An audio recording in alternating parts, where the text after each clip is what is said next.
Sri Lanka on 6 thanks to 2 no results. It means that they win their remaining 3 games, and that gives them a pretty healthy chance of getting in there. Now let's give you the scenarios first. This is how they can make it in. If they win all their 3 remaining games, they just need England to drop points in one of their 2 matches, and England have 2 tough games against India and New Zealand.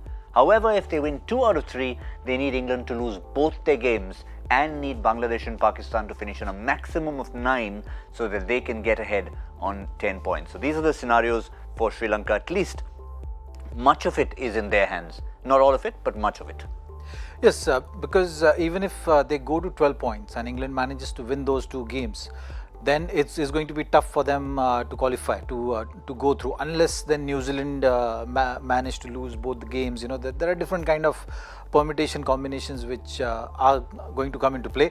But for any team, I think when you are in this kind of situation, it's just important that they focus on the processes, and first things first, you know, get those 2 points. So I think for Sri Lanka also it's important that they focus on just getting to that 12 points and take a match at a time. You know, that's something which is the most important thing to do. Rest of the things can happen. Now they've asked for the away jersey, so hope that that luck continues with them and they win this match, because it's important that from that last match win they build on it, you know, because they've had a break of sorts coming into this match. So that's something which they have to be mindful of.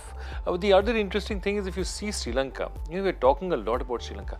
Sri Lanka has had 1 good win. They huffed and puffed and beat Afghanistan. Okay, they lost comprehensively to, I think it was to England.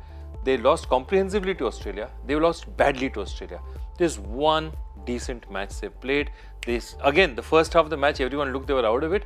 Then they, you know, got England in a tough spot. Malinga bowled brilliantly, and then they got them into trouble. But in a sense, if you continue to look at this, everyone suggests that Sri Lanka's best chance is to put runs on the board and then defend it, which is what they've got to do despite losing the toss. Correct. They have to put runs on the board. That's not at all a bad thing for them.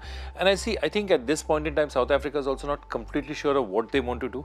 All they know in their heads is they want to win, but obviously it's not there. So I think batting first will suit Sri Lanka. The other thing I've noticed in this World Cup is veterans will give you a certain amount of performance. When did Sri Lanka finally win? When their 2 most veteran cricketers, Angelo Matthews and Lasith Malinga, came to the table. If you look at Australia now, who's performing for them? It's basically Stark, Warner, you know, Finch, veteran guys. Our veterans are coming in for us. The fact of the matter is, Mohammad Amir, out of nowhere, where has he been in the last couple of years? Nowhere. Suddenly comes back. A big tournament, you're going to have 1 or 2 young guys who are going to sparkle. But if your veterans don't come in, you can't win consistently.